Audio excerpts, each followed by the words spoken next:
जय श्री राम, जय बालाजी। आप सभी का स्वागत है हमारी चैनल स्पिरिचुअल पावर में। तो आज हम बात करने जा रहे हैं नीम करोली बाबा की पोस्ट को लेकर। वापस से नीम करोली बाबा की पोस्ट को आपने हर एक वीडियो को बहुत सारा प्यार दिया, तो बात करने का और भी मन होता है, क्योंकि हमारा जो भी हम एक्सपीरियंस करते रहते हैं डे बाय डे, और कहीं ना कहीं से हमें कोई अपना एक्सपीरियंस सुनाता है तो हमें बहुत अच्छा लगता है। हमें फील होता है कि नहीं, सिर्फ हम ही नहीं हैं बाबा के भक्त जो बाबा की कृपा को महसूस करते हैं, बट बहुत सारे ऐसे लोग हैं जो बाबा से बहुत ही दिल से कनेक्ट है, और बाबा उस पर भी कृपा करते हैं।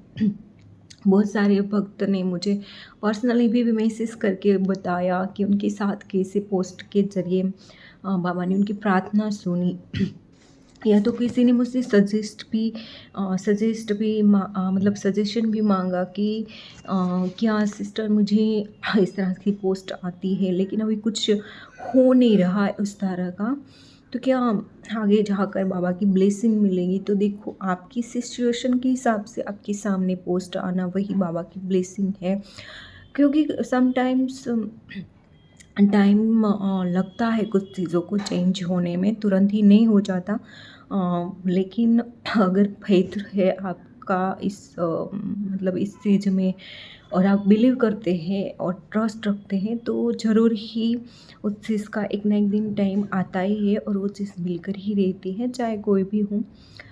मैं तो कहती हूँ कि आप बजरंगबली की शरण में गए हो तो ऑटोमेटिकली नीम करोली बाबा की और प्रभु श्री राम की कृपा आप पर बनी ही रहेगी, और उसमें कोई दो राहें नहीं है। क्योंकि नीम करोली बाबा कहा जाता है कि भगवान बजरंगबली का ही रूप थे, तो उस हिसाब से उनकी कृपा ऑटोमेटिकली मिल ही जाती है। और राम नाम तो स्वयं हमें प्रिय लगने लगता है।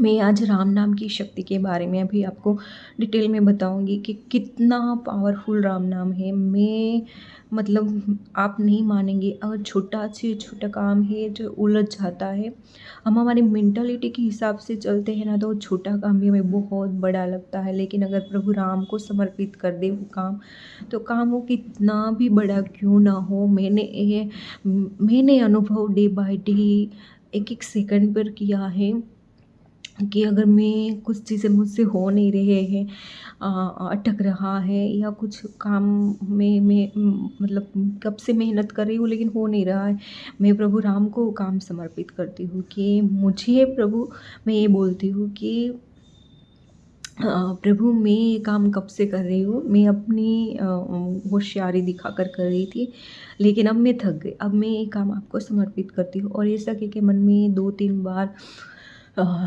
मतलब डीप ब्रेथ लेकर मैं राम राम बोलती हूँ और वो काम हो जाता है। मैं ये दावे के साथ कहती हूँ कि राम नाम इतना पावरफुल है कि आप दुनिया की चाहे बड़ी से बड़ी मुसीबतों को भी पार कर जाओगे। आपकी लाइफ में कितनी भी स्ट्रगल क्यों ना हो, वो स्ट्रगल आपको स्ट्रगल लगेगी ही नहीं जब आप राम नाम के जप से जुड़े होंगे। बहुत ही पावरफुल है, 2 शब्द का जो 2 अक्षर का नाम है, इससे बड़ा कोई मंत्र हो ही नहीं सकता। गुरु बनाओ, सब कुछ करो, मंत्र चाहे आपको दूसरा कोई आता है तो सांट चांट करो, इसमें कुछ गलत नहीं है। बट मैं कहती हूँ कि एक छोटा सा शब्द पकड़ लो, राम।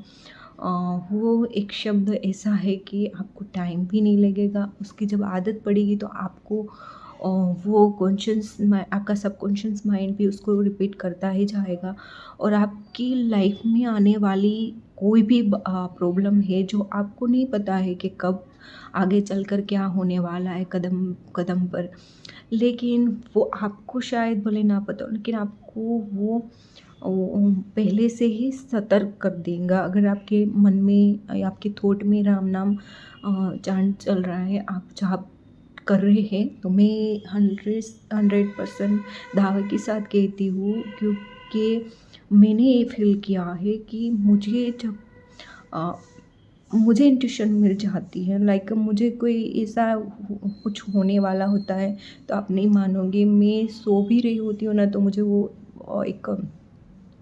एक सामने वो दिख जाता है उस तरह का कि तुम इस रास्ते पर मत जाना, ये होगा। और मैं फिर हनुमान जी से भी पूछती हूँ कि मुझे ये चीज़ दिखी है, क्या ये सही है या मुझे इस रास्ते पर जाना चाहिए या नहीं चाहिए।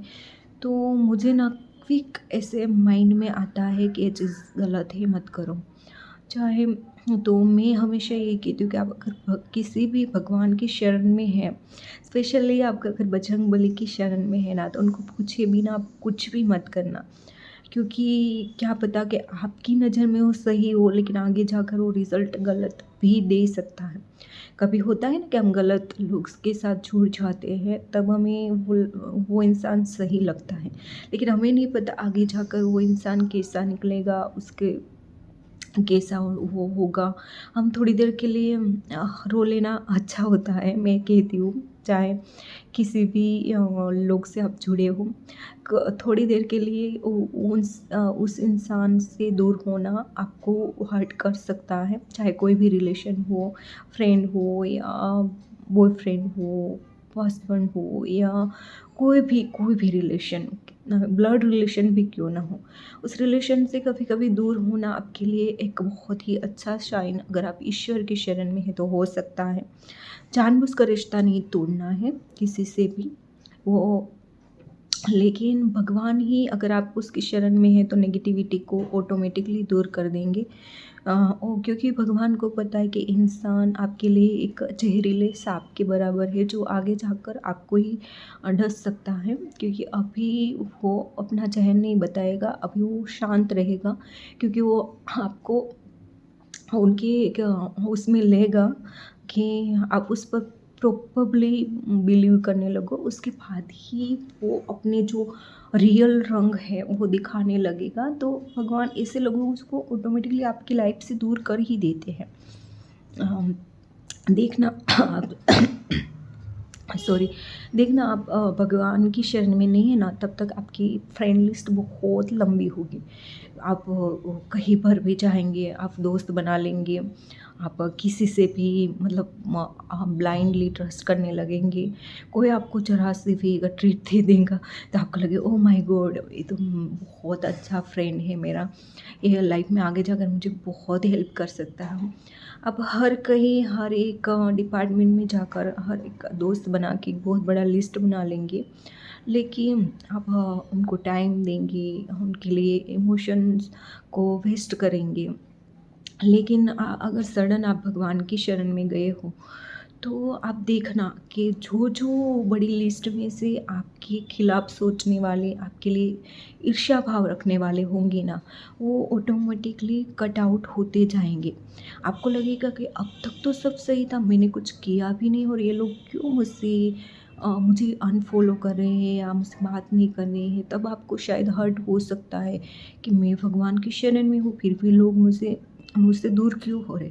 लेकिन आपको नहीं पता है, ईश्वर ने पहली जिम्मेदारी ही वो ली है कि आप अच्छे रास्ते पर है, तो सिर्फ आप पॉजिटिव अराउंड्स में ही रहे, आपके आसपास कोई भी नेगेटिविटी नहीं ना आए। कहता ना कि be so positive that negative person don't be around you. Like आप इतने सकारात्मक बन जाओ कि नकारात्मक लोग आपके आसपास रहना पसंद ही ना करें। क्यों करेंगे? क्योंकि उसको नेगेटिव लोगों को पॉजिटिव अट्रैक्शन होता ही नहीं है, उसको पॉजिटिविटी से मतलब उनको वो नेगेटिव फील होता है, क्योंकि वो पॉजिटिविटी को सहन ही नहीं कर पाते, उसका ऑरा ही नहीं होता है पॉजिटिव। तो पॉजिटिविटी को ज़्यादा वो नहीं कैप्चर कर पाते हैं, अट्रैक्ट कर पाते हैं। और हम स्पिरिचुअल पाथ पर है तो हमारा ऑरा पॉजिटिव बनता जाता है, तो हमारे उस ऑरा में सिर्फ पॉजिटिव लोगों को ही ईश्वर एंट्री देते हैं। तो टेंशन मत लेना। अगर मैं कहती हूँ आपकी 100 की फ्रेंड लिस्ट है और आप ईश्वर शरण में हो और लास्ट में एक ही बचा, तो आप बहुत लकी है कि आपके पास अब रियल इंसान बचा है। अब तक जो थे वो सिर्फ और सिर्फ आपकी पीठ पीछे बात करने वाले थे, आपकी ईर्ष्या करने वाले थे, आपके लिए बद्दुआ मांगने वाले थे। तो उन लोगों से ना प्राइवेसी ही रखना अच्छी बात है। और हाँ, मैं एक और चीज़ कहना चाहूँगी कि भगवान की शरण में जाओ ना, उसके बाद में आपकी लाइफ में कितनी भी बड़ी खुशी आए ना, तो उस खुशी को ना ज़ाहिर मत करो। बहुत नज़र लग जाती, वैसे नज़र ईश्वर के शरण में जाने के बाद लगने नहीं देते हैं, लेकिन आप जितना प्राइवेसी रखोगे ना आप अपनी खुशियों को, उतना ही वो लॉन्ग लास्टिंग चलेगी। और ऑटोमेटिकली मैं तो कहती हूँ कि ईश्वर की शरण में जाने के बाद आपकी वो जो प्राइवेसी है ना ऑटोमेटिकली आ जाएगी। तो आपको ज़रूरत भी नहीं पड़ेगी अ, उस चीज़ को